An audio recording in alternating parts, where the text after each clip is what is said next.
要不是因为你，我们三个人被关在这里边吗？臭不要脸的，你还是瞧吧你！不要，别吵了。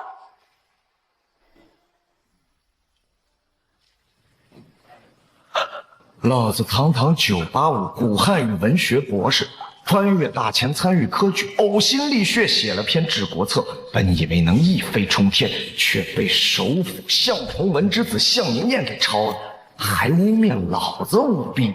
沈游川，你要是还有点良心的话，你就把你这头给供出来，别牵连我们这些无辜之人。他们就是我舞弊案牵连的官员，他还指望他们保他呢，怎么可能说出来？我呸！我呸！别呸了，各位大人，你们想啊，我沈游川身无分文，我哪来的钱去贿赂考官，去预录项明彦的策论啊？我是被冤枉的呀！什么？那这么说，是项明彦抄的你？对，项崇文这个老贼，他害你就算了，还坑我们！项崇文这个王八蛋！主使，对，我们还只是受到牵连，而你，项崇文现在执掌半壁朝堂，为了自己的儿子，肯定会杀你灭口，你死定了！对，妈的，权贵没一个好东西。必须得想办法自救。唯一庆幸的是，前世翻遍史料，见多了科举舞弊，考卷上留了后手。只要给我申冤的机会，我定能逆风翻盘。怕就怕直接给我拉出去斩了。沈游川，拉出去斩了？提审。提审，机会来了。哎呀，这个项老贼心狠手辣，是绝对不会给他儿子留丝毫隐患，必定要斩草除根呐！什么玩意儿这是？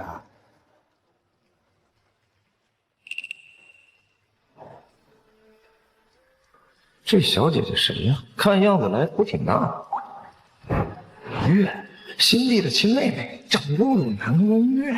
你就是抄袭项明彦的沈游川？非也，小姐姐，这治国策乃是学生所述，并非抄袭啊！放肆！堂堂首辅之子，怎会抄袭你？那谁知道了？小姐姐，我申请与那项明彦御前对质，要是不能自证清白，我甘受极刑。一个寒门世子，竟敢提出这样的要求，勇气可嘉。希望你真有那个本事。陛下有旨，待沈游川和项明彦上朝，御前对质。御前对质？这皇帝还是太子的时候，项崇文兼任太子太师，万一他有偏袒，我岂不是必死无疑？怎么，你怕了？不对，皇帝若真偏袒项崇文，有的是办法让我认罪伏诛，根本就不用御前对质。可如今亲审此案，说明他不信任项崇文。历朝历代新帝登基厌恶老臣的案例数不胜，我还有机会。不怕呀，我就是没想到，都惊动陛下他老人家了。他老人家日理万机的，我受惊而受宠若惊了。你倒是会说话。公主，我看他的样子似乎很有把握，难道真的是项明彦抄他的？项明彦跟您可是有婚约的，若是……我才没有答应他的婚约，本宫的婚事要自己做主。他若真敢舞弊，本宫正好踹了他。带走。陛下，沈游川治国策与项明彦字句雷同，抄袭一事证据确凿，这些关陇士族却要奏请陛下亲审，不体圣监，此心当诛。陛下，沈游川一介寒门弟子，孤身进军来考，无权无势，如何科举舞弊？如何打通关桥？江南士族这么着急定罪，恐怕这其中必有隐情吧？庄大人的意思是，老夫堂堂首辅，污蔑一个寒门士子。相国老误会了，闻声显灵，已确定是相国策所引发，其作者必定是绝世大胆，绝不能弄错。杨阁老所言甚是，这沈游川是科举舞弊，还是受人栽赃陷害？妄下结论，未免有些为时过早吧？到底是老夫栽赃沈游川，还是有人想给我儿戴上舞弊的帽子，顺带铲除老夫？够了！江南关陇两派，天天就知道吵，眼里还有没有朕？要不这个皇帝你们来当，那就给朕闭嘴！闻声显灵，事关重大，如果杀错大财，必定损我大钱文脉。故朕召沈游川御前对质，任何人休得在意。陛下圣明。臣遵旨。遵旨。沈游川带到。皇兄，人带来了。皇兄，人带来了。学生沈游川，参见陛下。吾皇万岁万岁万万岁！抬起头来。这些时日，我已经将治国策背得滚瓜烂熟，遣词用典都研究得十分透彻，只有一小处典故未能查到，但应该没事。只要能和沈游川辩论，不分伯仲，弄个糊涂账，父亲自会想想办法坐实他的罪名。沈游川，分明是你抄了我的策论，陛下仁德，御前对峙乃是给你机会，我劝你早日认罪，免得牵连久罪。你爹娘在家乡已被下狱，你若早日认罪，圣上或许会饶恕他。老子科考前刚穿越回来，沈游川的酒足关我屁事儿。老子拼死一搏，他们还有活路。要是认罪，那才是酒足消消乐。我要是在这儿栽了跟头没了命，说不定还能回到有手机、有电脑、有短剧的现代，比在这儿替人背黑锅强。臭不要脸的，我问你，治国策中曾引用：“斯时也，日月昭朗，风雨时落，百姓耕田而食，早井而已。不知有瞌睡之苦，不闻有兵革之扰。”这典故出自何处？果然，整个治国策所有典故全都知晓，只有此句。我寻遍翰林院和集贤馆的典籍，均无记载，甚至一众饱学鸿儒也未曾见过。19八九是他根据民间见闻随手写入，并无典故。这话从未见过，究竟出自何处？诸位可曾知晓？这我也不曾知晓啊，我也不知道。这话确实冷门，我都没听过。公主，我读书少，我更没听过。满朝文武不知道，肯定没有典故。哼，此乃是我早年游历，偶然听到一小吏所述，便写入文中，并无典故。毕竟文章至道，但求义理通达，未必要字字有据吧？你笑什么？我猜你就会这么说。你确定没有典故？难道这句话真有典故？不可能！我不信一个寒门子弟读的书比我多，肯定在装神弄鬼诈我。我确定，陛下。此典故出自我家乡的县志《万州县志》第9册《治民论》，记载了前朝万州知县黄世安的治州经验。而向明彦出生于京都，却说并无典故，可见这治国策根本就并非他所作。你胡说！这句话分明就是是你个头啊！陛下若是不信，可以派人调取《万州县志》一查便知。要是没有，我头给你啊！难道真有这个典故？那向明彦可说不清楚了。要这么说，这沈游川真是抄袭的。我看有可能，毕竟沈游川一介寒门。怎么可能抄到向明渊的考卷？公主，看来这个人真要翻盘了。有点本事，并非虚张声势的草包。大学士何在？臣在。沈游川所言是否属实？陛下，此地方县志过于生僻，臣也不知，还需派人前往万州县取来核对。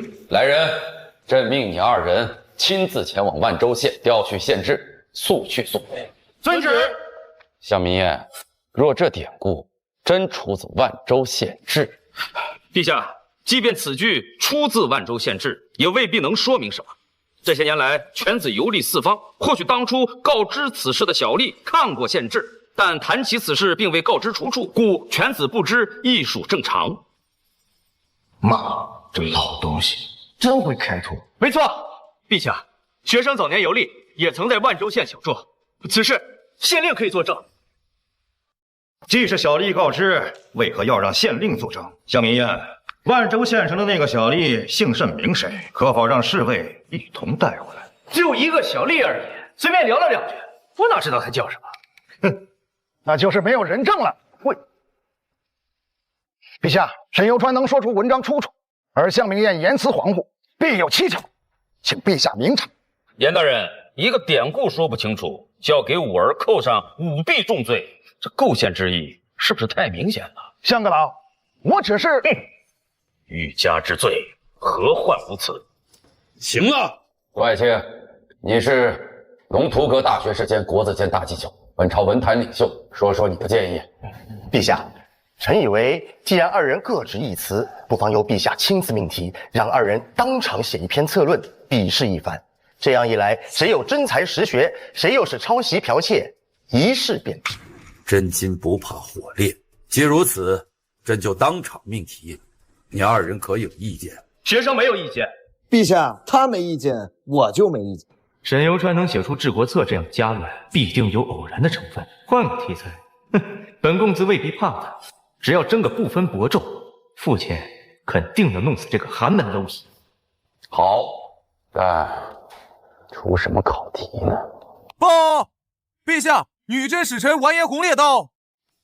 陛下未曾召见，竟敢直接上殿。完颜洪烈，你们女真是想造反不成？女真使臣完颜洪烈见过皇帝，此次奉首领完颜阿骨之命，愿向大前献上降表，永止兵戈，只求大前能将中辽之地赐予我们女真，安置部众。放肆！陛下，女真这些年掠夺我辽东数城，今日名为请降，实为蚕食，这是要割据我辽东，拥兵自立。请陛下发兵征讨辽东，维护朝廷尊严。请陛下发兵征讨辽东，维护朝廷尊严。万万不可！暂时一起生灵涂炭，辽东乃弹丸之地，以此换我大前百年安宁，何乐而不为？还请陛下停止兵戈，与民生息。请陛下停止兵戈，与民相息。陛下，女真部落狼子野心，今日给了辽东，明天定会登兵的上元，所要燕云重镇，绝不可姑息养奸。女真部落不过区区数十万人，如何吃得了那么多地方？我看严大人简直是奇人用天。香阁老，你是舍不得江南士族的富翠吧？哼，严大人掌管兵工两部，这大炮一响，黄金万两，我看你关陇士族是不是又得赚得盆满钵满呢？哼，够了！还有外人在，成何体统？大前滚滚诸公，不过如此。大胆，放肆实在是无礼。陛下，首领说了，要么答应我们的请求，双方交好，永无刀兵；要么，哼，中原如此富饶，万一我们女真哪天忍不住挥兵南下，放肆！我们敢！臣在驿馆等待陛下答复。混账东西！岂得太甚！陛下息怒！息怒！就是能让朕息怒！朝廷养你们有什么用？臣要的是对策。臣皇宝为皇苦。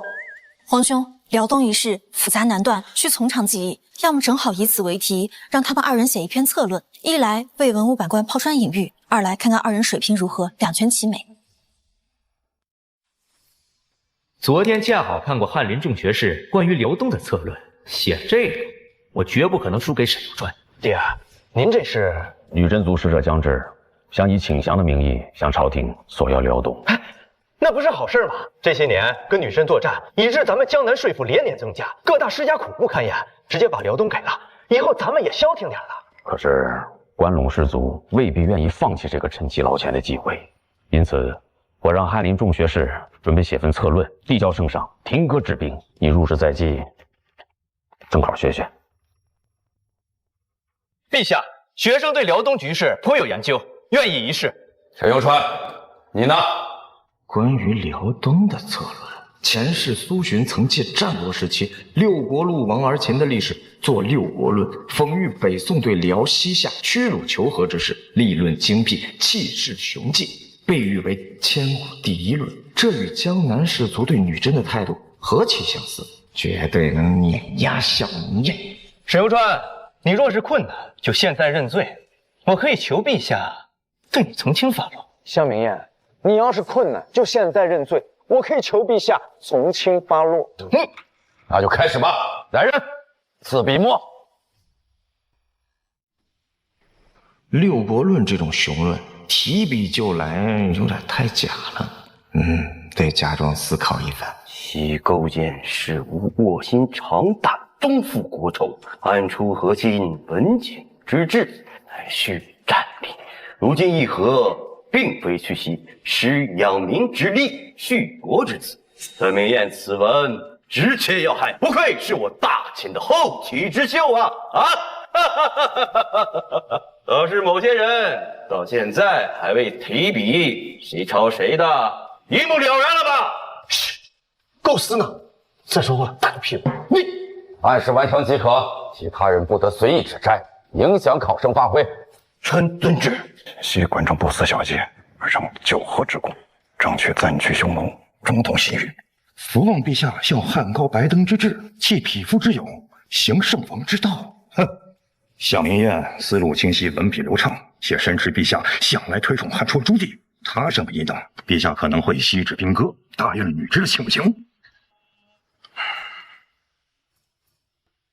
陛下，学生已经写完了。向明彦此文言辞恳切，句句在理，实属上乘。如此才华，断不可能抄袭。还请陛下明断。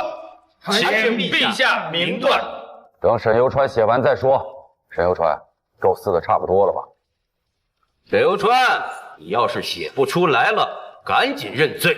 陛下日理万机，没时间陪你浪费。回陛下，差不多了。你等着，写完我就打你屁股。向明彦都写完了，才动笔如此愚钝，能写出什么东西？幸好这个事件随以后发生了偏差，没有宋朝。感谢苏老泉，碾压开始。也不知道这小子是主战还是主和。他要是主和，那就是两篇主和策略，把再接入务必蓬勃传出去，那势必影响生活。对我们来说，可不是好消息。我看看去。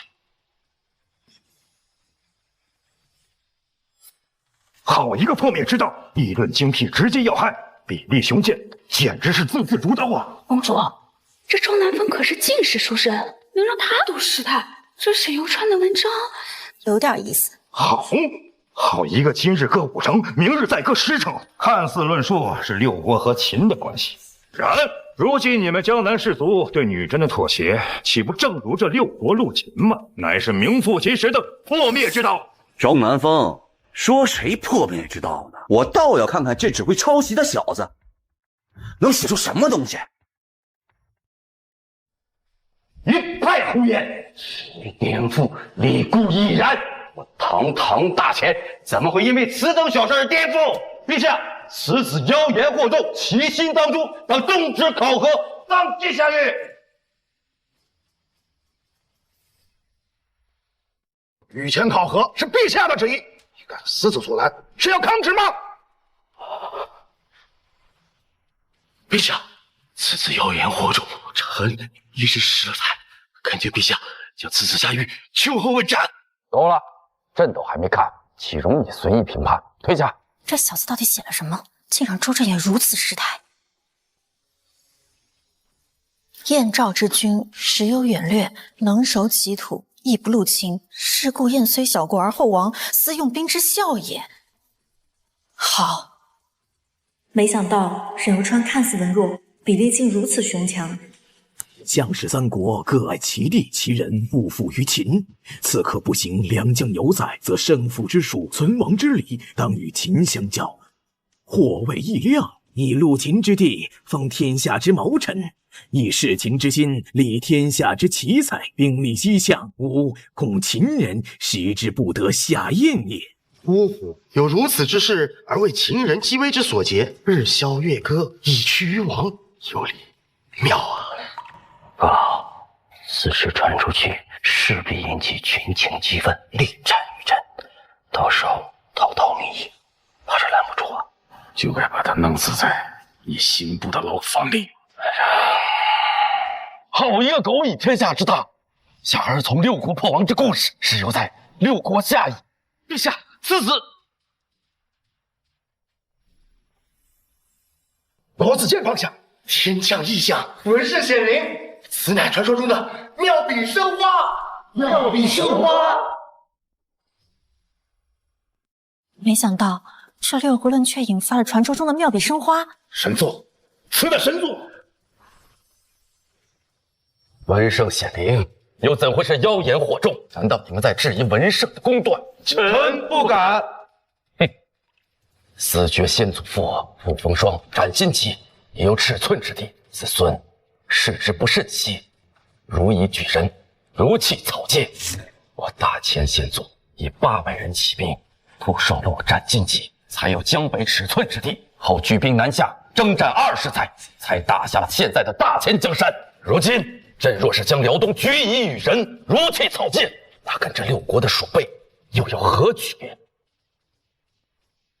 沈游川此论，乃朕生平所见第一雄论。陛下少年英雄，当不割地、不赔款、不和亲、不纳贡、不鸟他。天子守国门，君王死社稷，如此可比肩秦皇汉武，功盖万代。好一个天子守国门，君王死社稷！太庙王下，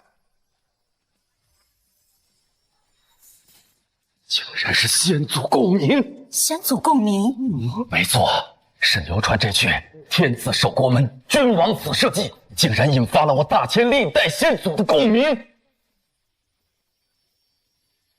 皇室的先祖共鸣，这到底怎么回事？阁老啊，上次大秦先祖共鸣还是100年前收复燕云16州的时候，这小子一句话竟然……完了！看见了吗？连先祖都在支持沈游川，我堂堂大秦岂会向小小女真低头？传旨，让完颜洪烈滚回去，告诉完颜阿骨滚出辽东，我饶他不死。陛下，万万不可呀！这战事一起，战事跟你没什么关系。这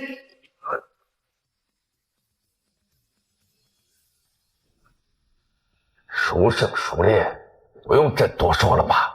项崇文，你儿子舞弊，这个当爹的也脱不了关系。陛下，即便沈游川策论写得好，也不能证明犬子抄袭，或许只是他对辽东的看法高于犬子而已。还敢狡辩？陛下明鉴，若无确凿证据，就判犬子舞弊，那老臣不服，这满朝文武恐怕也难信服。望陛下查出证据，再行定罪，以免伤了天下士子的心。望陛下查出证据，再行定罪。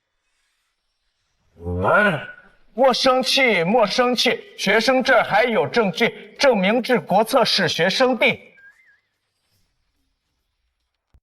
是吗？说说看。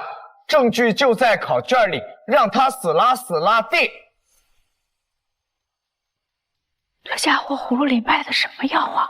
稍安勿躁。这小子这么胸有成竹，想必必有后手啊。被连胜向明月2局了，要是再有新的铁证，那向明月绝无翻盘的机会。来人，呈卷宗。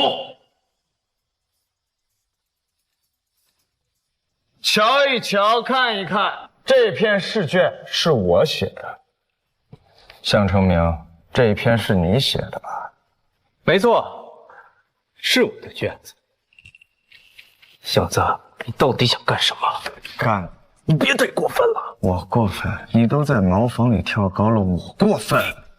陛下，请以朱笔圈出每个段落对应的文字。第一段第一个字，第二段的第二个字，第三段的第3个字，以此类推。按序号所对应的文字。不好！什么不好？怎么不好？向明月，你慌了。你。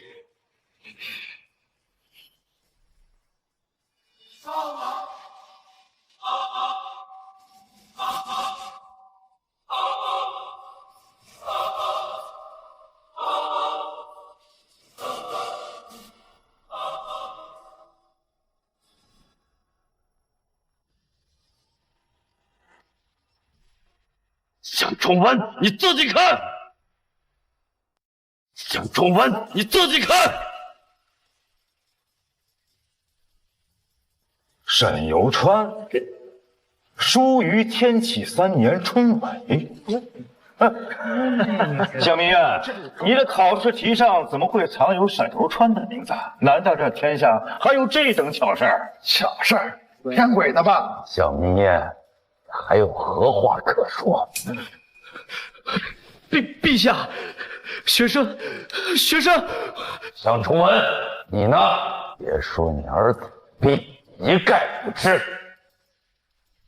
陛下明察，老臣确实一概不知啊！你个逆子，我向家满门忠烈，你竟敢舞弊，看我不打死你个逆子！父亲，我错了，都是我的错，我不应该背着您舞弊。够了！真以为让你儿子背锅，朕就治不了你了？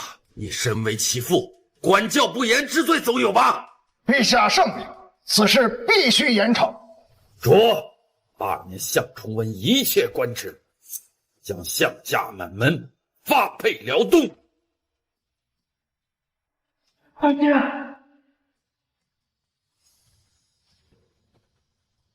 这皇帝好手段，不承认舞弊，那就治你管教不严，这个锅你甩不掉。想跟女真和谈是吧？到了辽东，说不定能够见到完颜阿骨，你们慢慢谈。陛下圣明。陛下，葛老大，沈游川被诬入狱，这个刑部尚书也脱不了关系。来人，将周镇远下狱严查。陛下，老朕冤枉啊，冤枉啊！陛下，家父固然有错，但罪不至此。其年事已高，还求陛下念在与家父师生一场的情分上。朕要不是念在师生之情，你早就人头落地了。陛下，学生愿意以死谢罪，还求陛下开恩，放过父亲，放过项家其他人，求陛下开恩呐！拖出去！陛下，陛下，陛下！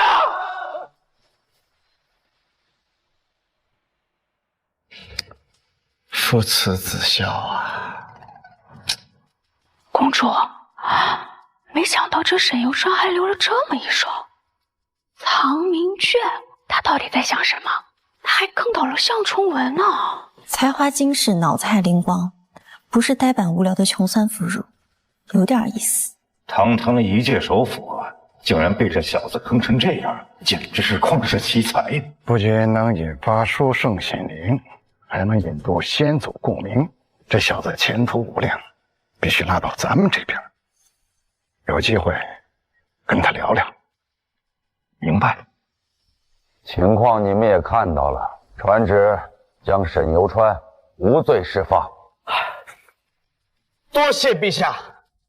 起来吧。谢陛下。项崇文被流放后，科举阅卷事宜就由严爱卿主持。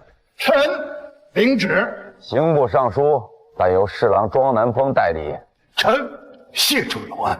被牵连的陈武几人，给朕一并释放了。臣领旨。这一劫算过去了。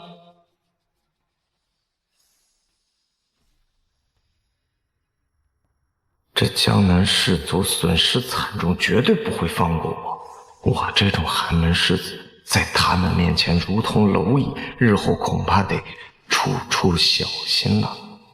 哎呀，这么久了，也该审完了吧？还没回来？难道直接当场斩了？有可能啊！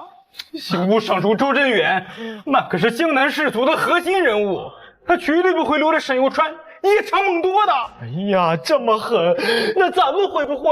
不好说呀。如今的朝堂有江南和关陇两大氏族把控，而我们却保持中立，不涉党争，难免他们会。陈武，你们三个出来。哎呀，这么快就轮到我们了，完了，全完了，彻底完了。你们在说什么呢？赶紧的！我等忠君爱国，天地可见。就因为我们不愿与江南和关陇同流合污，就这么着就给我们定罪吗？就是吃相也太难看了吧！定什么罪？你们无罪释放了，赶紧签字走人。什么？无罪释放？怎么可能？到底怎么回事？陛下亲审舞弊案，找沈游川与项明彦御前对质，沈游川当众自证清白，揭露项明彦舞弊，证据确凿，沈游川无罪，你们自然也就没罪了。御前对质，当场反杀项明彦，项崇文的老贼没在场吗？怎么可能任由沈游川反杀自己儿子？项阁楼也受牵连，全家发配辽东，流放3000里。发配辽东？他居然扳倒了项崇文，他是怎么做到的？我也想知道。我就是个看大牢的，哪知道那么多呀？你们走不走啊？不走，明天再说。走！哎呀！哎，走，哎呀，走吧，走，我先出去。官差慢走。这么多天过去了，该找的人都找了，那些当官的收了银子，怎么一点准信都不给呀？游川可是咱川蜀界人，才华横溢，怎会舞弊啊？一定是被他人陷害了。可惜咱们无权无势啊！哎，看，那就是沈游川的同乡。听说他们这几日啊，到处奔走，还想着把人捞出来呢。捞什么捞？舞弊可是死罪，还想捞人，肯定也不是什么好人。说不定他们也参与了舞弊，有可能。你说什么？你说什么？我说，你们川蜀蛮子没有真才实学，只会抄袭。找死！你居然敢打我！别打！我等川蜀举人向来光明磊落，绝对不可能抄袭。光明个神儿！你给我闭嘴！打得好，好好教教这两个同伙。出人命了，你赶紧松手啊！别打了！别打了！住手！哎呀，两位局老爷，有话好好说，好好说啊！妈的，舞弊还有理了？我没舞弊。楚兄，没必要跟这种人卖见识啊！掌柜的，这种舞弊狗都敢说了，流传出去也不怕砸了你的招牌。依我看，必须把他们赶出去。没错，这种人必须赶出去。大家说对不对？是啊，赶出去！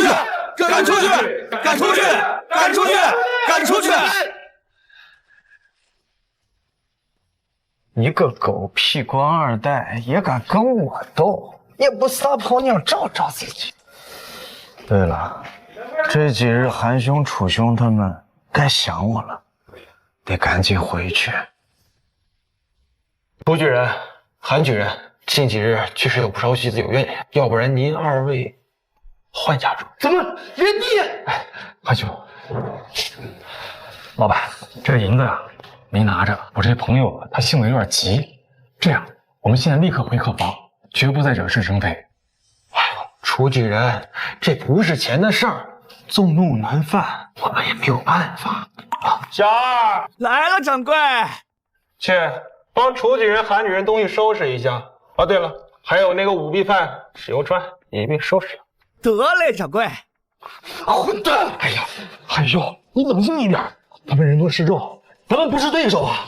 这才对嘛！轰得好啊！轰得好！太气愤了！判了！舞弊案判了！怎么样，沈游川他抄袭，是不是被判了秋后问斩？不对，他敢抄向明彦，应该是斩立决。闭嘴！陛下御前亲审，真相大白，抄袭的乃是向明彦，沈游川是清白的。当真？这不可能吧？怎么可能呢？堂堂首辅之子，怎么会抄袭寒门世子？不可能！我不信！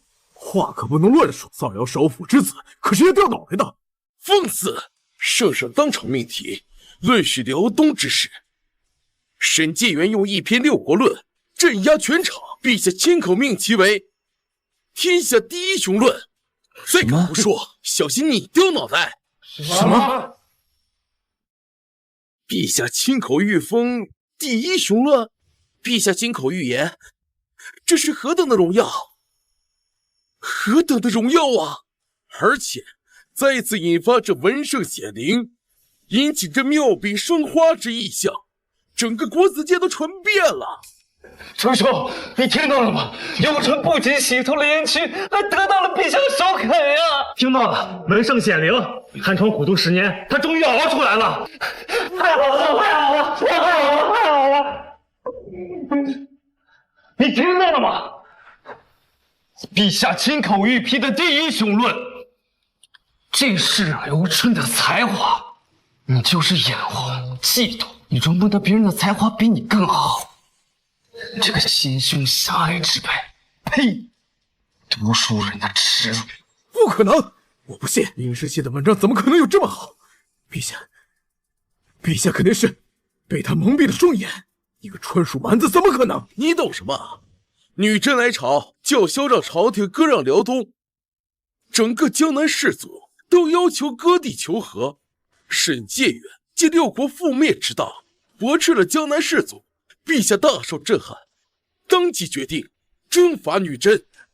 最新抄录，沈介元六国论，全京城只此一家。陛下签发的第一英雄论，先到先得，10两银子一份。我来一份，很快。真无造啊，都有。哎，好嘞。六国破灭，非兵不利，战不善，必在陆秦。陆秦而力亏，破灭之道也。好一个陆秦而破灭，开篇便振聋欲聩，果然雄论，不愧是游川呀！秦以攻取之外，小则获益，大则得成。较秦之所得与战胜而得者，其实100倍；诸侯之所亡与战败而亡者，其实100倍。六国之地皆是割出来的，真正被秦拿下的只在少数。我大秦岂能不六国的后尘？对，则秦之所大欲，诸侯之所大患，故不在战也。思却先祖父，抱双陆，斩荆棘，已有尺寸之地，子孙视之不甚惜，举以与人，如弃草芥。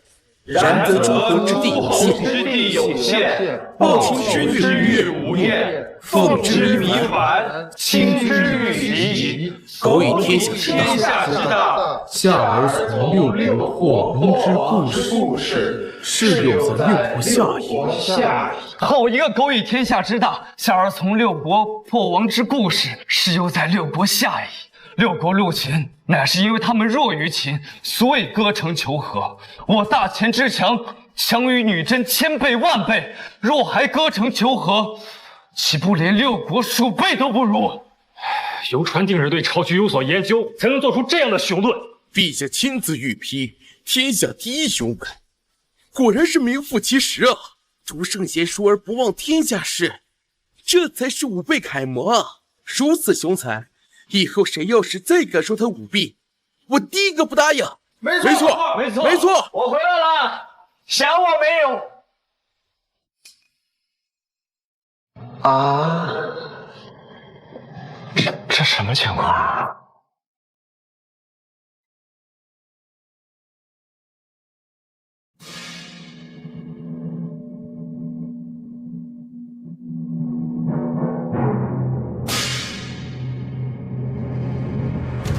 楚兄、韩兄，他就是沈家元呀！果然一表人。哥，你回来好吧？没事吧？你还好吧？没事，摸我屁股呀，没事就行了。他们这是？你们？我们在拜读你的六国论。这消息传得这么快吗？你这一篇啊，定能名扬江湖，名垂千古呀！运气好罢了，运气太好了。沈介元，在下西北阮经文，可否与你认识一下？在下西南罗安邦，想与介元交个朋友啊！在下也想与你交朋友，交朋友。诸位，在下刚从牢里放出来，容我洗身澡，换个衣裳，咱们再促膝长谈，好吗？走你，掌柜的，沈游川3人包袱都已经收拾好了，您看。掌柜的。这是何意啊？他说你舞弊，这掌柜的不分青红皂白就要把我们撵出去。对，哦，原来是这么回事啊！沈介元，沈介元啊，沈介元，他们都是有眼无珠，你不如到我那里暂住如何？上等厢房免费入住，想住多久都可以。来，帮3位举人老爷的东西拿走。这姓周的，你真不要脸，到我店里抢宵夜！姓周的，你真不要脸，到我店里抢宵夜！谁叫你有眼无珠的？沈协元，请。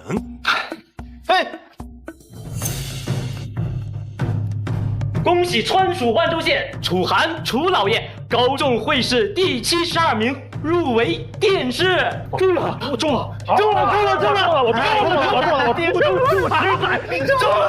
了！恭喜川蜀万州县韩明韩老爷高中会试第27名，入围殿试。你中了！你也太中了！你们今晚得做东了，没问题，做东。恭喜川蜀万州县沈游川沈老爷高中会试第1名，会员入围殿试，恭喜恭喜啊！第1名，第1名，挺厉害了。会试第1名啊！第1名，沈会员啊！会员，游川，你是会试第1本届会员啊！我就知道，以游川的才能，肯定排名在我之上啊！我有会员了。我以为治国策设计舞弊风波，成绩会被往下压，以此来降低舞弊案的影响。看来是我多虑了。恭喜沈建元，哦不，应该叫沈会员。沈会员，二位共事，上房已备好，请。哎，石会员，您大人不计小人过，我。不是，哎，沈会员，沈会员，沈会员，你回来！啊，这，大家都听好了啊！想和沈会员促膝长谈的，欢迎来我们酒楼。今日食宿一律8折。走，我去，我也去。走开！当级会员能入住你们客栈，那是何等的荣耀啊！结果你给人家撵跑了，就是让你势利，这泼天的富贵，活该你也接不住啊！就是走，都回来！都怪你！要不是你假起哄，我怎么会撵到沈会员？还有2位中马的共识老爷，有眼无识东西，你把老子害惨了！是，把他都给我扔出去！你。关于沈游川，皇妹怎么看呀？寒门子弟竟能在舞弊案中以一己之力逆风翻盘，扳倒项承文跟顾正远，是个人才。如今得罪了江南士族，关陇那边必定会大肆的拉拢，为求自保，他大概率会选择投靠。但皇兄想要的不是一个投靠关陇的沈游川，而是忠于您的沈游川。没错，满朝文武个个都自称天子门生，可私下里不是江南一派，就是关陇一党，身世清白者寥寥无几。可朕要的是帝当，是孤臣。可孤臣难当啊，一不小心就会成为陈武那样，被2派联手抹掉，就怕他没有这个勇气啊。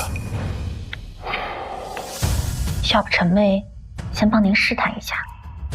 可以，希望他不要让朕失望。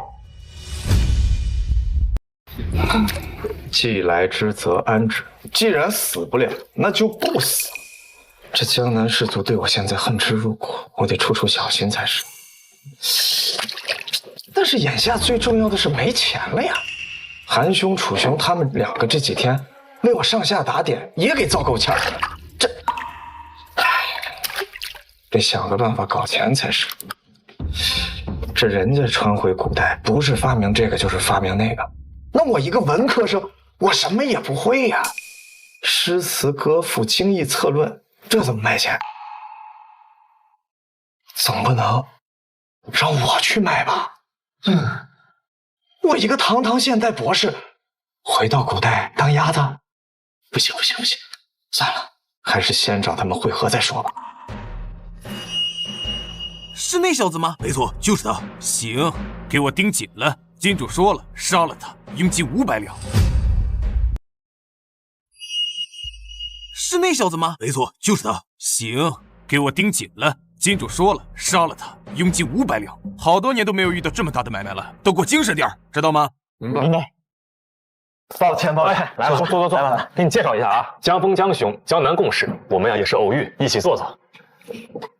江南士族，这位兄台可能是误会了，在下出身商贾之家，根本入不了江南士族的法眼。江兄，介绍一下，沈游川，我们是同乡。哦，原来这位就是写出《六国论》的沈兄啊。对，久仰。哎，客气。哎，江兄，我们晚上准备给游川接风洗尘，一起去啊。巧了不是，这风月楼啊，今晚选拔花魁，不知几位仁兄可否感兴趣啊？风月楼，青楼妓馆花魁，不合适吧？韩兄，你多虑了。这风月楼啊，多为清官人，他卖艺啊不卖身的，且饱读诗书。像咱们去了也只是吟风弄月，聊聊诗词歌赋，而且今晚啊举子免费呢。这若是诗写得好，甚至还会有赏钱呢。你说什么？还有赏钱？那当然，这自古以诗扬名，乃是捷径啊。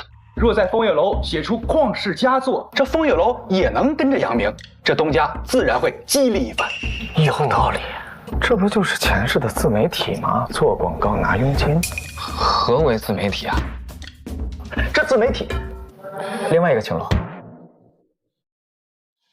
我堂堂985古汉语文学博士，脑袋里边最不缺的就是诗文，这可是个赚钱的好门路。几位仁兄，要不要去看看？而且啊，不少达官显贵也会到场，这万一福至心灵，写出佳作，岂不是扬名立万的好机会啊？对呀，江兄如此盛情邀请，我等断不可拒绝。去看看，长长见识。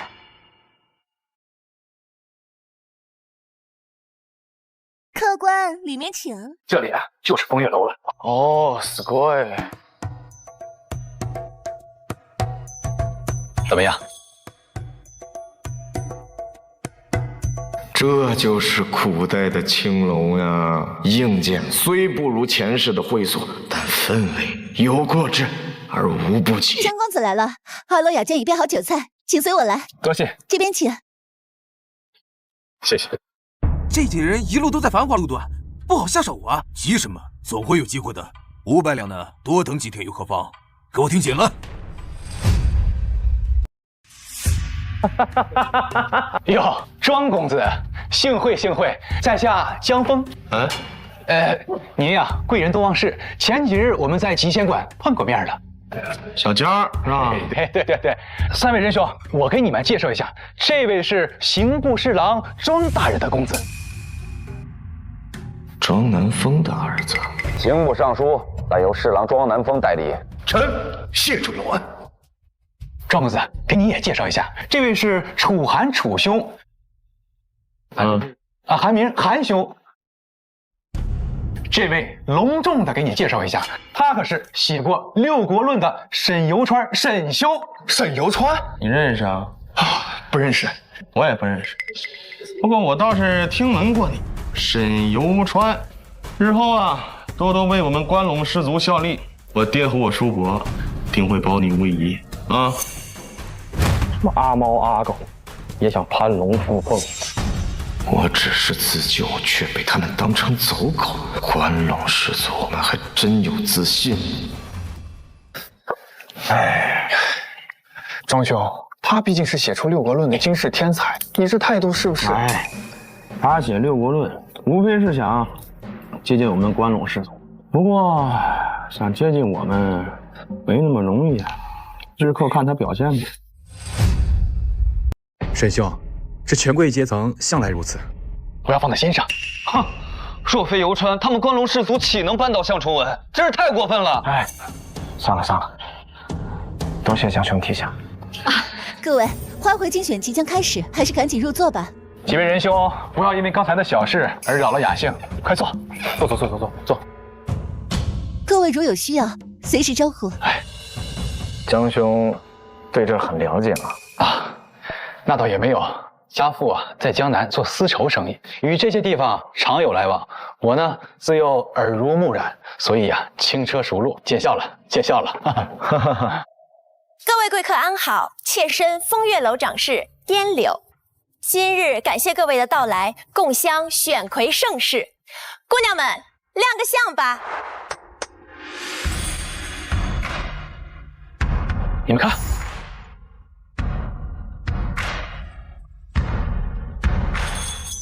与往年一样，12位头牌各展才艺，各位随意打赏，得赏最高者为花魁。这不就是前世的主播 PK 吗？当然，若有公子愿为心仪姑娘题词作赋，风月楼自当出资润笔。今夜最佳者，酬银100两。100两，100两。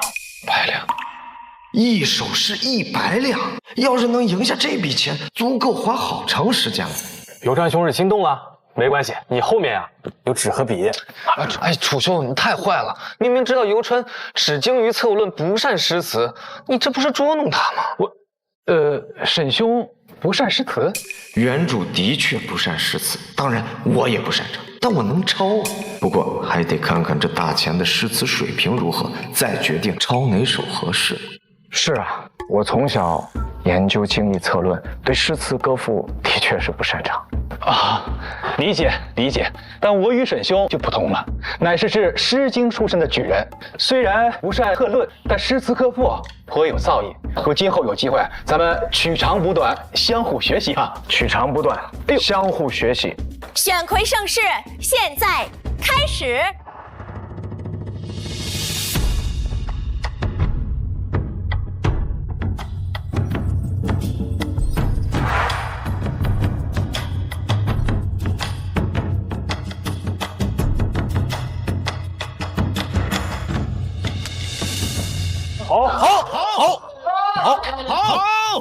好！这海棠姑娘果真是名不虚传的。去年她便这般大胆，可惜啊，败给了牡丹姑娘的情谊。牡丹姑娘的琴声可是余音绕梁，3日不绝呀。几位公子可要为海棠姑娘题诗一首？这个女子哪首合适呢？几位公子可要为海棠姑娘题诗一首？不着急不着急，我们呢再看看。这还能拒绝的？那当然了，咱们也不是时刻都有灵感的呀。这风月楼也不会强人所难的。哈哈。哦，原来如此啊！每每读来，总让人热血沸腾。如此人才，若要投效了关陇士族，绝对是我大钱的损失。报！进！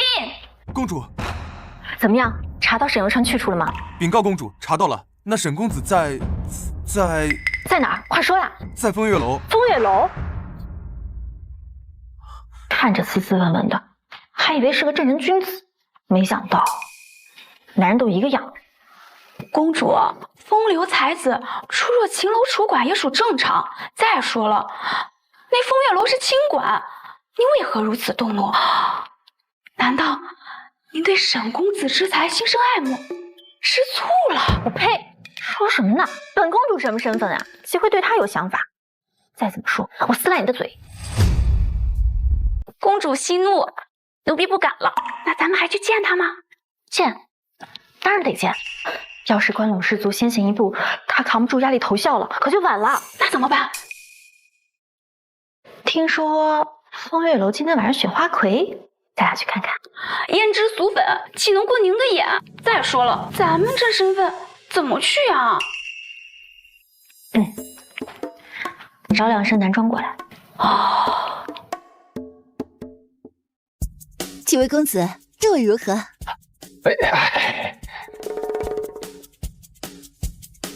公子们，这位呢？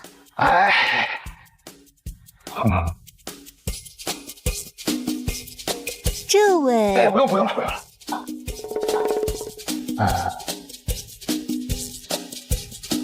金玉不留下首诗，看来是走不了了呀。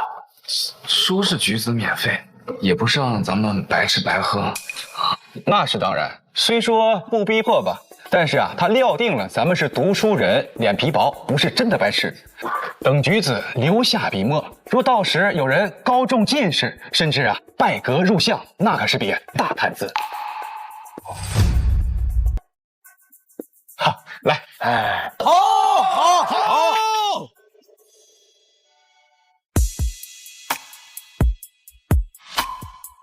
你们看，这位啊，就是牡丹姑娘，她可是啊连摘了几届花魁了。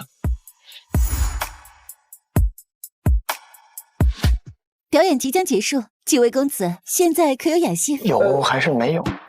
某些人啊，吃吃喝喝这么久，一首诗都留不下，不会真是来吃白食的吧？顾兄啊，此言差矣。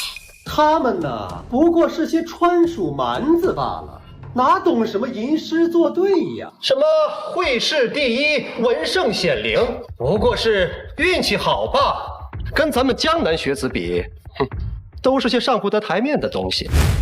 冲我来的？你说什么？哎，韩兄，韩兄，韩兄，说你们川蜀边远蛮夷，不通教化，上不得台面，怎么不服啊？不服就比试比试，现场作诗，你们敢吗？哎，顾兄，莫与他们生气，这都是些蛮子，他们明显是怕了呀。你不是江南禁卫顾晨吗？他怎么跟人吵起来了？那是谁啊？看着面生，好像是本届会试第一的川蜀沈由川呀，《六国论》的作者。原来如此，那顾晨和吴松都是江南士族出身，十有八九是来报复他的。江南我脉昌盛，世子可以师父敬称，逼沈由川比诗，这分明是戳其短处嘛。沈由川以策论名震川蜀，但诗词并不精通。若是应战，必输无疑；若是不战，这江南士族必定大肆宣扬，让其名声扫地呀！诸位，今日风月楼花魁大选，人家风月楼之所以免了咱们举人的酒水，那是要让咱们吟诗作赋，用来回报的。若是没有这个本事，就抓紧滚出风月楼，以免丢了咱们举子的脸。若是没有这个本事，就抓紧滚出风月楼，以免丢了咱们举子的脸。对了，走之前好好查查，看身上有没有其他夹带。公子，里面。姓沈的，别说着了，给句痛快话，要么当着这么多士子的面比一场，要么滚出风月楼，滚出风月楼。就是滚出去，滚出风月楼，滚出去，赶远出去，出去，滚出风月楼，滚出去，赶远出去，滚出去，滚出风月楼，滚出去，赶远出去。去了解了解，怎么回事？这帮江南士子太欺负人了。这江南士族要是用其他手段报复我，我还真怕。但比作诗，我胸中尽是唐宋锦绣华章，你们在自取其辱。他们好像在逼沈由川作诗呢。逼沈由川作诗？论诗词歌赋，谁能比得上江南才子啊？这顾晨、吴松分明就是欺负人，肯定是在故意报复沈由川。公主，那咱们要不要先看看再说？庄兄，这些江南士族分明就是在报复沈由川，咱们要不要帮他一把？帮他？帮谁呀？那沈由川不过是社会底层的一个寒门士子，本上人是谁呀？是谁呀？我怎么会屈尊降贵去帮他呀？顾公子、吴公子，要不这样，你们先息息怒，今天给我一个面子，这所有的酒水不需要风月楼出钱，全算在我一个人的身上。我呢，个人再给二位公子略备薄礼，咱们呢化干戈为玉帛。闭嘴！咱们呢化干戈为玉帛。闭嘴！你是什么东西啊？下贱的商家之子，也敢管我们士族的事儿啊？江枫啊！你好歹也是咱们的江南士子名门呐，竟然跟这些个川蜀蛮子厮混在一起，简直是丢我们的脸呐！我，看到没有？还想动手打人？你还不明白呀？你这么替他们说话，受到我们的侮辱，哼！他们呢，连句屁都不敢放，简直了！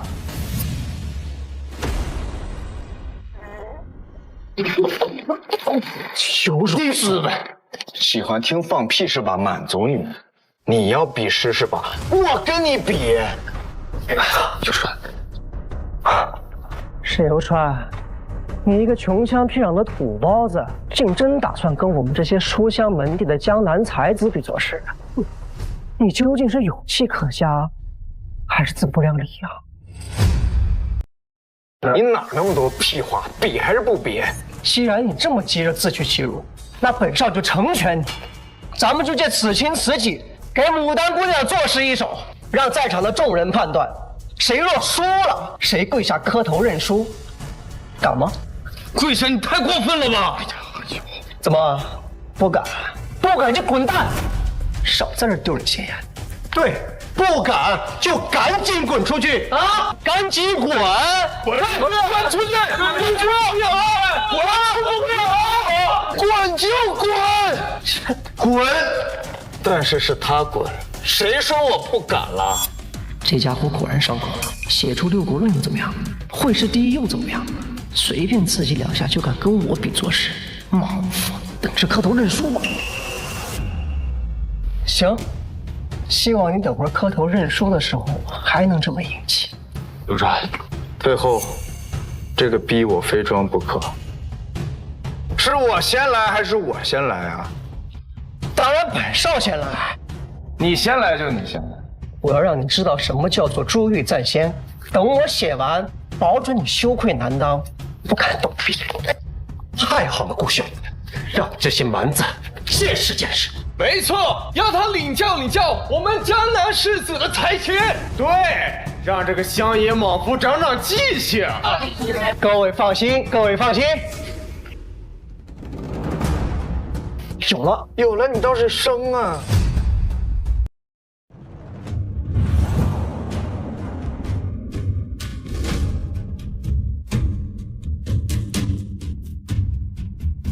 在下江南顾城，此诗赠牡丹姑娘。谢谢顾公子。我来替顾兄诵读一番。有劳顾兄，客气。入夜灯明叩玉楼，冰弦清波琴声幽。泠泠一曲惊残梦，月落旦头客望愁。好诗啊！绝妙！哎呀，入夜灯明，今日风月楼正是灯火璀璨，何其贴切，何其贴切啊！冰弦清波，更贴合牡丹姑娘琴声之清冷之空灵，特别是这后2句：惊残梦，客望愁。寥寥几句就把牡丹姑娘琴声高雅体现得淋漓尽致啊！顾兄，不愧是我江南的血缘，好啊！顾兄，不愧是我江南的血缘，好啊！太好了，好诗！虽然嚣张，但是他的诗才确实是非同一般呀。游川是太冲动了，他这是着了他的道了，这该如何是好啊？牡丹姑娘，怎么样，小子？看了本少的大作，有什么感想？还敢动笔吗？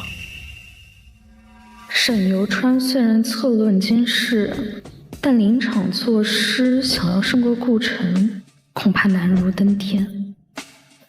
完了。来者是客，沈公子若是有难处，牡丹愿意打个圆场，替您向顾公子求个情。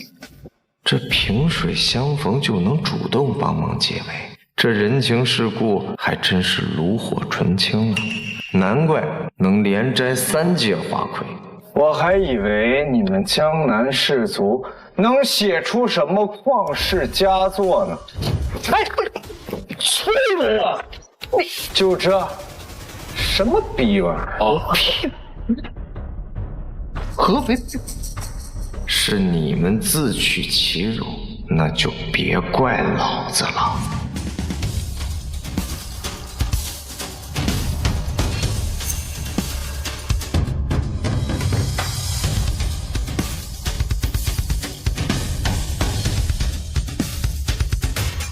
牡丹姑娘，借屏风一用。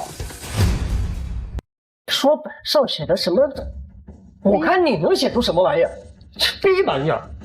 牡丹姑娘，借屏风一用。请。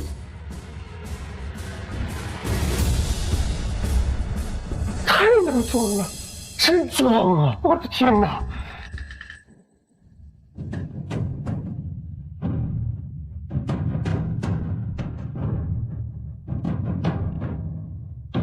云翔，这跟牡丹姑娘有什么关系啊？当然没关系了，他就是才疏学浅，瞎写的呗。瞎写？哼！尔等凡夫俗子，岂能懂诗仙太白的起笔？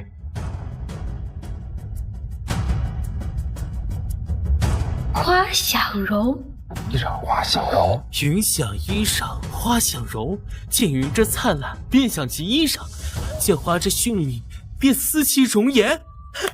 妙啊！一云寓衣，雨花育貌，与牡丹更是贴合呀。对呀，尤其是这两个小字，既写出了美人的风姿，又表达出爱慕者的心驰神往啊！妙啊，真是妙！游川兄竟有如此才华，真令在下大开眼界。这叫不善诗词。我竟然还想跟沈兄取长补短，相互学习。就光他这一句就能碾压我所有诗作，我还敢让沈兄学习，丢人呐，真是丢人。公主，没想到这开篇这句，格调已经甩了顾城18条街。这沈游川不仅精于策论，诗才也如此惊艳。顾兄，这怎么可能？他一个川蜀蛮子，怎能有如此诗才？怎么可能？他一个川蜀蛮子，怎能有如此诗才？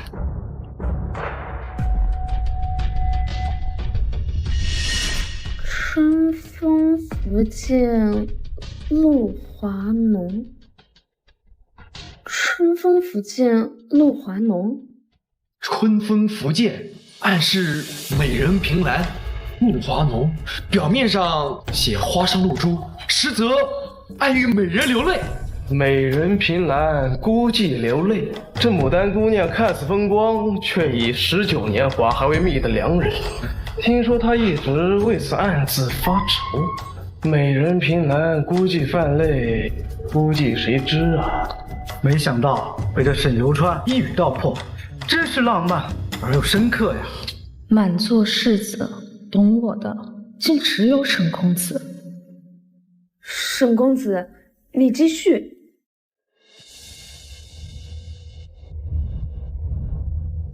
写诗就写诗，装什么？若非群玉山头见，会向瑶台月下逢。如此国色天姿，不是群玉山所见的仙子，那就是瑶台仙境所能欣赏的容貌。这说的不正是牡丹姑娘吗？妙啊，妙啊，妙啊！亮了，亮了，亮了！谢大人，文曲雕像又亮了，亮了啊！哎呀，最近文圣显灵都是因为沈游川，难道又是因为他？快去查查沈游川在哪儿！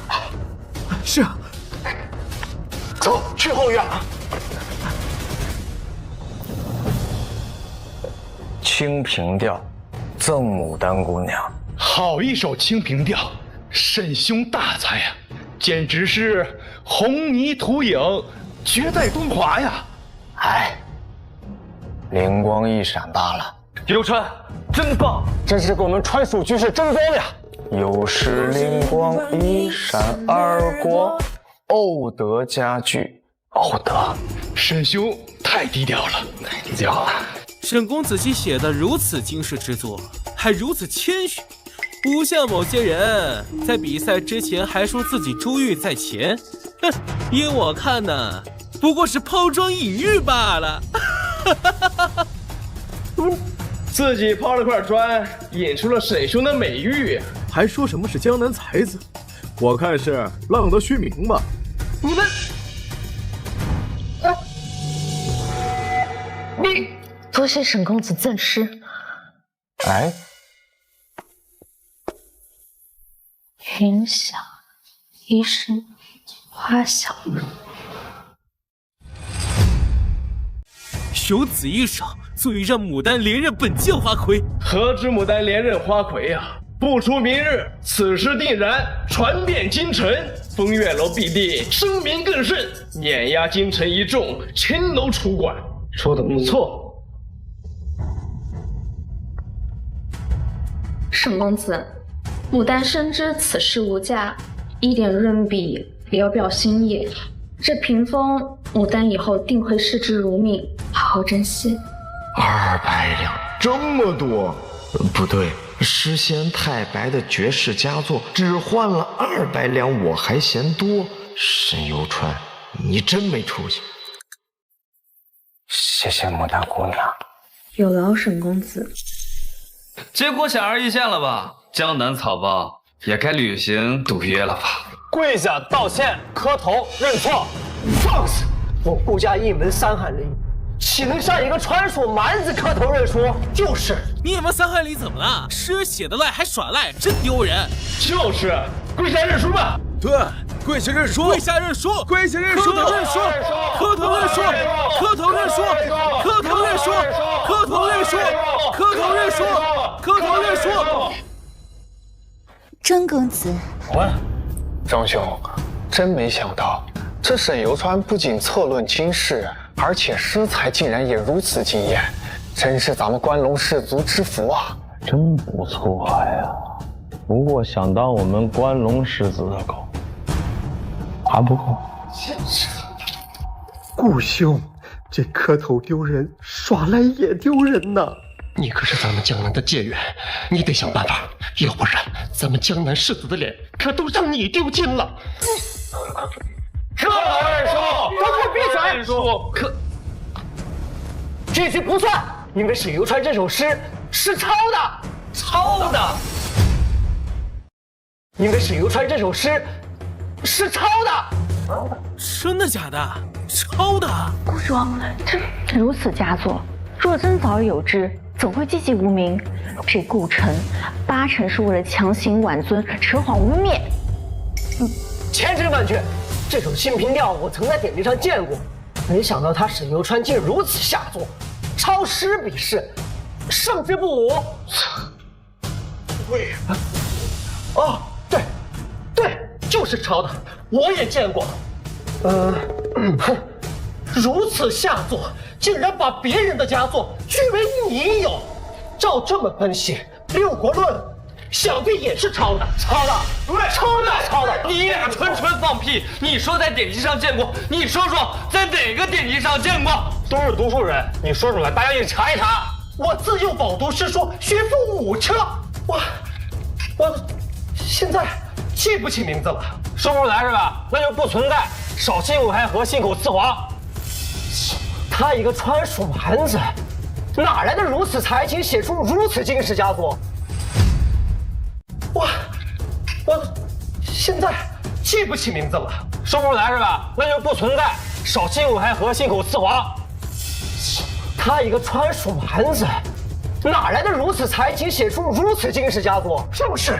嘿嘛，张口闭口川蜀蛮子，你就是嫉妒游川的才华，就是不想认输是吧？污蔑江南世子，你找死！哎，粗鲁！大家都看到了吧？输了他不认账还要打人，是不是你们江南士族都这样？就喜欢污蔑别人抄袭。